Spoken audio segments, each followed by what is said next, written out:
Everyone, let's talk about the self-image.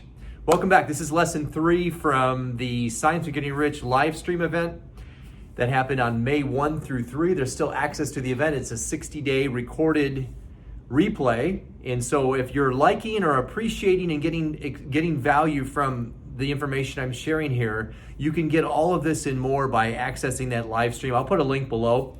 And plus, I'll also include a link if you want to schedule a call with me so we can go deeper on any of these concepts. If you feel like this is resonating with you, either because you'd like to improve this area or step into a completely new model, because that's really what this is sometimes we're not looking to just improve, but in fact, we're actually providing a new model for changing the way that one lives in life, in business, and in wealth and abundance creation. The self-image. There is a lesson in the consulting work that I help clients with, and the title of it is "Environment is but our looking glass. We think in secret and it comes to pass.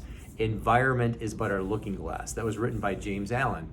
And what is that saying? It's saying that what we hold inside as our image, our self-concept, is mirrored back to us in our life in the form of our relationships and how people perceive us, the jobs we have, the jobs we don't have, the vacations we go on, the money we earn, the money we don't earn, the cars we drive, homes we live in.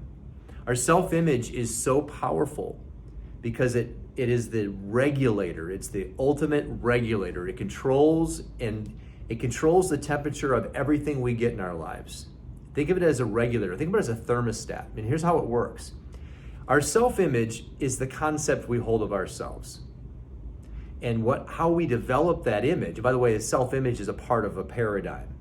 And it's the part of us that we developed our concept of ourselves. So how did that happen? Between the ages of 0 and 7, our subconscious minds were wide open. So remember, we have the image of the stick person. You can see it up here. The top part of the mind, the conscious mind, was not developed when we were infants. So between the ages of 0 and 7, the subconscious mind was wide open.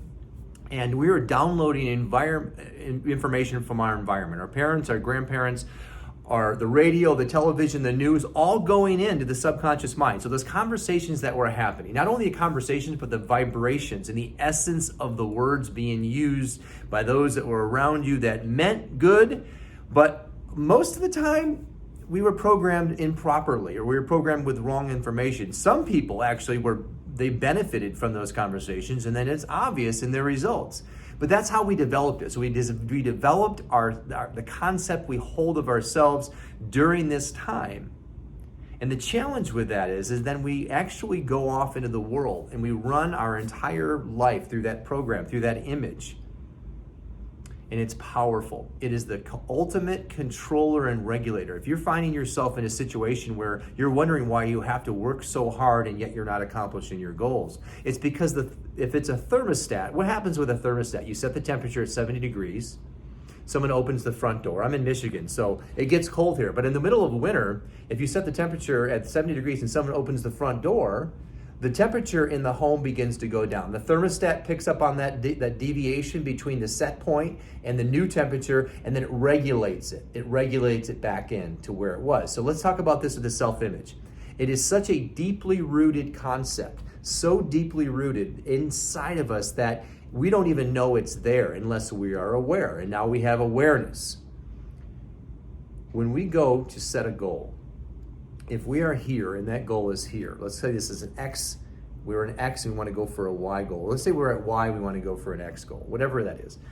When we move to go after that goal by taking action, by taking care of what we call the circumference, it's outside of ourselves. We're taking action. Boy, I hear this every day, and you know you do too, which is hustle and hard work and tenacity. Those are all elements of success, but you got to take care of the inside. Success is an inside game. So when we do this and we just go after the work part of the equation and we start to go towards that goal, what happens is the self-image there's something powerful in the self-image, and I've written it right here. One word. You notice that in this entire thing I just wrote one word, which is consistency. Why is that? Because we will always be consistent with the image we hold of ourselves.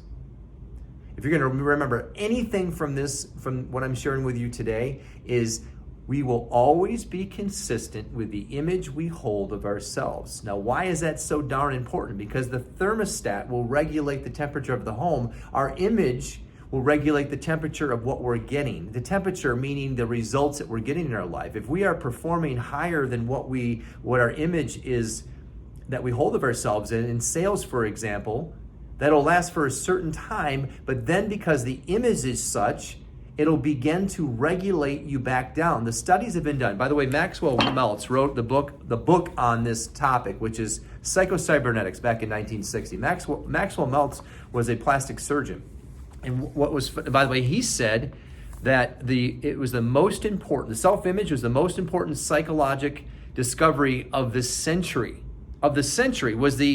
Was the self-image. He wrote that all of our actions, feelings, and behavior, even your abilities, are always consistent with the self-image. And that's what I'm going to share with you. He found that when he did surgery on people, whether it was a new nose or a new face, and that some people would actually, their image would change. Their personality would change when they had the new image, the new face, I should say, the new face. But he found that many didn't, is that they actually were the same. And it was confusing at first for him, but then it became an absolute study of his to figure out, why is this so? So he went on this quest as to find out why that is so. And he found that this work was already being done. So Prescott Leckie was a school teacher, and what he found is that the students that were told that they were dumb, they believed that they were dumb. And then their grades reflected that. Is because the image they held of themselves was substandard, was that they are dumb. And when they believe and they hold on to that concept, the belief system is so strong that they begin to act in such a way. They begin to flunk out of those courses. But then he found that if he can instill in them a new belief system about who they really were, that their grades began to change. And it wasn't accomplished by merely studying harder, because that would improve the grades for a period of time, but then because it's the regulator, the self-concept begins to regulate it back down to the child back down to its original state, which was that of flunking. So when they started to work on the image of the child and begin to develop that self-image, the child began to believe, and they held that new concept of the self, which is I am worthy of, I am intelligent, I am smart, I am studious. What's an example that we can think of that would be something that everyone can come to mind just like that? It would be, there's two examples. One would be weight loss. How many people do you know of that have gone on a diet and they've lost all this weight? 50 pounds, 100 pounds, 20 pounds, whatever, it doesn't matter what the amount is, and then they just gain it right back. It's a perfect example, not because that's a good thing, but because it shows us exactly what's happening with the self-image. Because they worked on the circumference, what was around them. They stopped taking, the intake was reduced, the exercise was increased. Those are actions outside of the self, the circumference. They didn't work on the self. The self-image was that of someone who's overweight or not in a healthy state.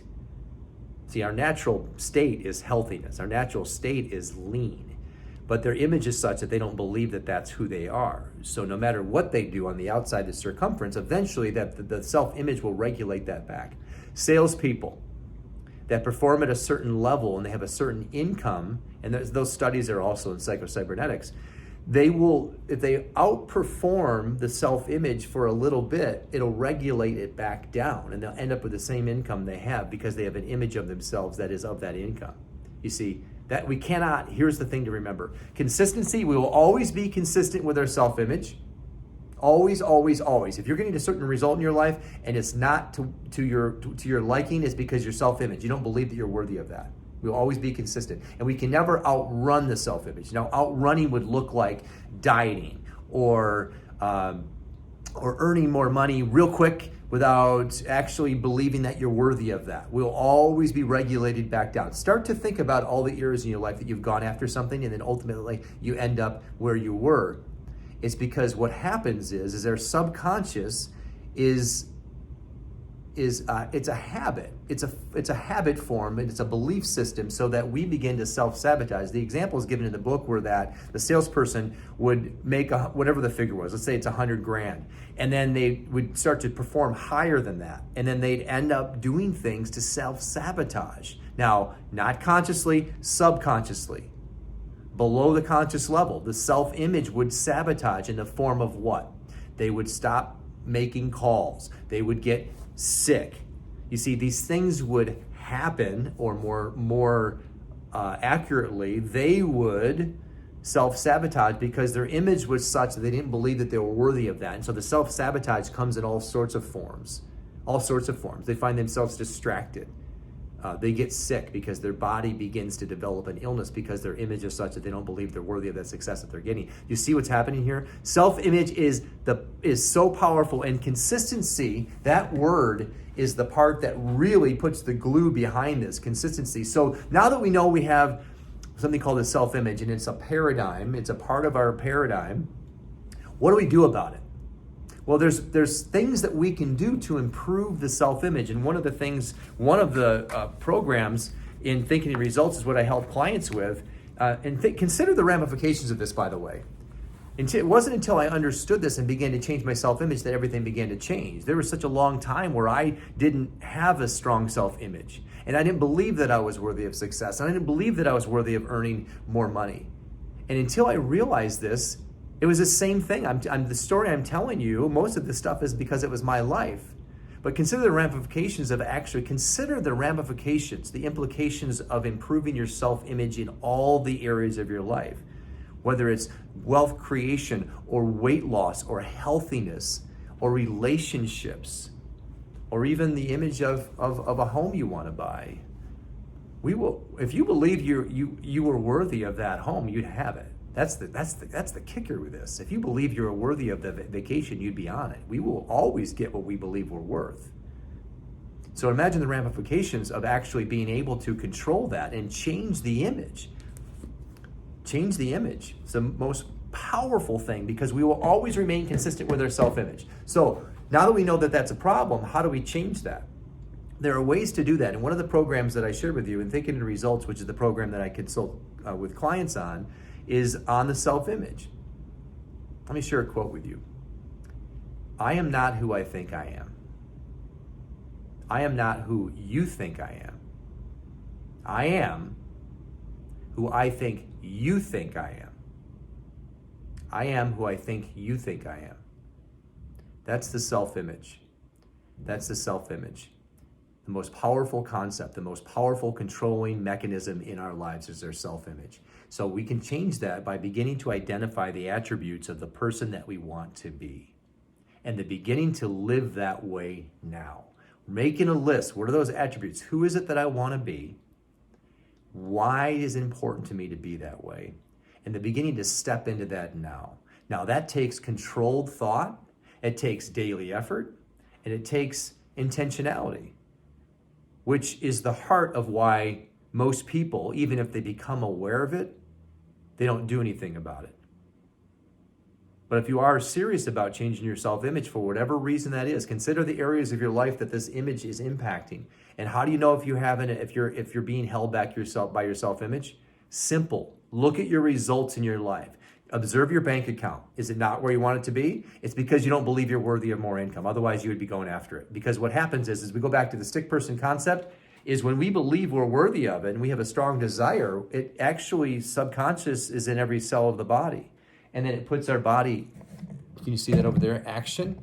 Puts our body into action.